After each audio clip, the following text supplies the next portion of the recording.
Just recently, Dafouk shared with us another leaked footage from episode 79. However, the news did not end there. He also explained the reason why the release of the episode will be delayed by about 1 week. To recall, Dafouk had previously said that the series would be released in May. However, as it was later revealed, certain things came up in his real life that affected the episode's release date. Today we will deal with this spoiler, as well as find out why the cameraman base is exactly in New Zealand and how the Astro Toilets will attack this continent. We'll also refresh our memory and learn a lot about the cameraman race. After all, this is the key race in the series, and its fighters are the most loyal and brave. But in order not to miss anything, I, as usual, ask you to put a like and subscribe to the channel. And here we go. In the leaked footage, it looks like we're back at the cameraman base. And this time, we are shown Policeify TV men, which has probably just arrived. Recall that in episode 78, he and the other agents managed to leave the battlefield. In addition, the shown room reminds us of some kind of warehouse. In the lower left corner, we can see a mini loader, and all the furnishings are a lot of containers, metal walls, and a magnetic crane in the upper right corner. Also, in addition to a large number of scientists and other characters, we can notice the chair again. This time, the color and type of the chair is different, and it doesn't stand out as much as the chair we saw in the previous plums. By the way, as we remember from season 25, the secret woman agent was hiding behind this chair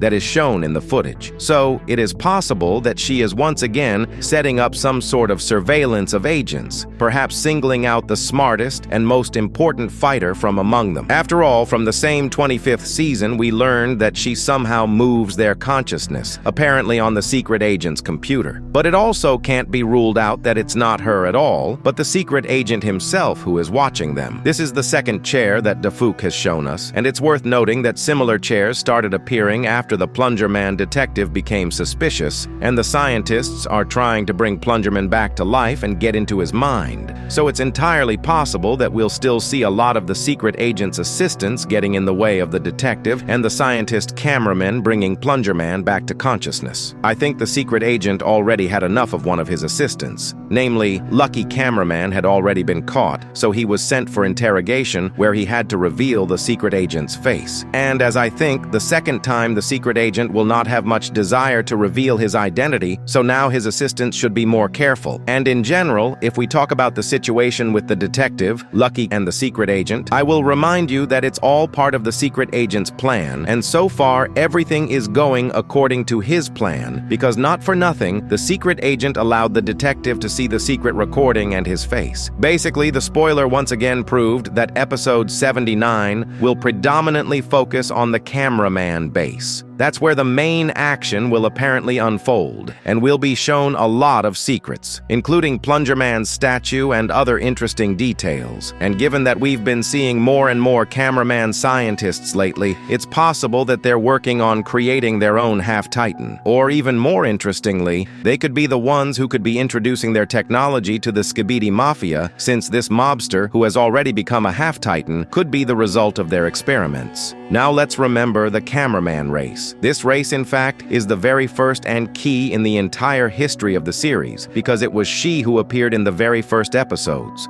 Moreover, Cameramans fought alone for 24 episodes in a row, until they were finally joined by Speakerman. We first saw the cameraman base in episode 23, when several Skibidi Toilets attacked it. However, when they noticed the Titan cameraman, they immediately turned to flee, which, however, did not help them. All in all, we've already seen the cameraman base quite a few times besides this episode. For example, in episode 50, when the Titan cameraman arrived and we saw their base from the outside, in the full 77th episode, in season 25, and, as is now clear, in the upcoming 79th episode. Many people have also wondered why the cameraman base is in New Zealand, and there are several reasons for it. The first one is isolation and security. New Zealand is one of the most isolated developed countries. This makes it ideal for secret projects or bases that need to be protected from outside interference. The second reason is resilience to global disasters. If there is a nuclear war on the planet, or the Astro Toilets just start wrecking everything, New Zealand is one of the few places that can hold its own for a relatively long time. And the third reason is limited access and complex topography. Lots of of islands, mountains, and caves. This makes land and sea penetration difficult, good basis for layered defenses and creating underground laboratories, hidden entrances, and hangars. It's quite possible that cameramans have bases not only on the surface, in open locations, but also in more hidden and protected places. For example, in caves, in mountains, or even underwater. It does seem logical, especially when you consider that the main cameraman base on the surface doesn't look like a secret facility. After all, the Astro Toilets were able to detect it and will probably attack it soon, which makes its safety questionable. So it's entirely possible that the cameramen will soon have to abandon this open base and move on to other, more covert facilities. Plus, Defuk has previously mentioned that future episodes will show us scenes both underwater and above ground. This could be a direct hint that some of Cameraman's infrastructure is hidden in hard-to-reach or even classified areas inaccessible to the enemy. If it does indeed turn out that they have underwater laboratories or mountain fortresses, then such hidden bases are ideal for building something large-scale without the risk of being seen by enemies. It's also worth noting that the Cameraman race, in fact, has one of the strongest Titans, and although he did not have as much high technology in his version 2.0 as, for example, Titan TV Man, but Titan Cameraman still knew how to properly and effectively use his entire arsenal. This was especially evident in episode 57, when he effortlessly freed Titan Speakerman and then nearly destroyed G-Man, one of his strongest opponents. Unlike the other Titans, he doesn't have a lot of illogical or dumb decisions behind him, and this sets him apart from the rest. In fact, if it weren't for a trap in episode 65 where he was still able to be stopped, the Titan Cameraman would still be an impenetrable force, even for advanced enemies like the Astro Toilets. However, after he was severely damaged and his close ally, Plunger Man, was killed, Titan Cameraman became emotionally vulnerable. In episode 74,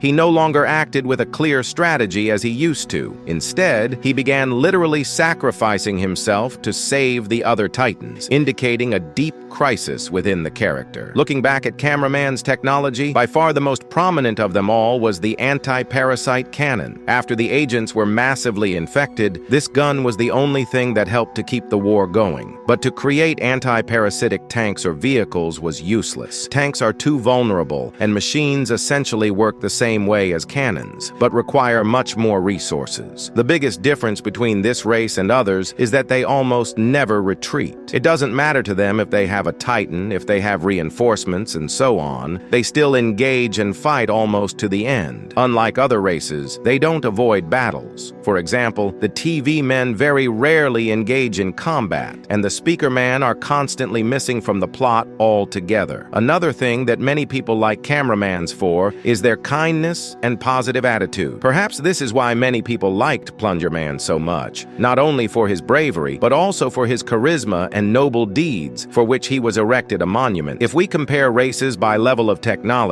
Cameramans are not so much distinguished. For example, the same Squad 3.0, which arrived in episode 77, coped with the Astro Toilets much worse than the armada of Speakermen. Although, of course, it should be taken into account that more time and resources were initially spent on preparing the Speakerman army. So if the Cameramans had the same amount of training, they might well be as technologically advanced as the other races. Hopefully I've refreshed your memory a bit and you now have a better idea of who the Cameramans are. Of course, the most frustrating thing is that episode 79 will have to wait another 3 or 5 days. It's better to wait longer and see a really quality episode than if Defuk had released it earlier, but it would have turned out to be raw and uninteresting in terms of plot. So, guys, all that's left to do is be patient. And with you, as always, it's been Super Cameraman. Good luck, everybody, and bye-bye.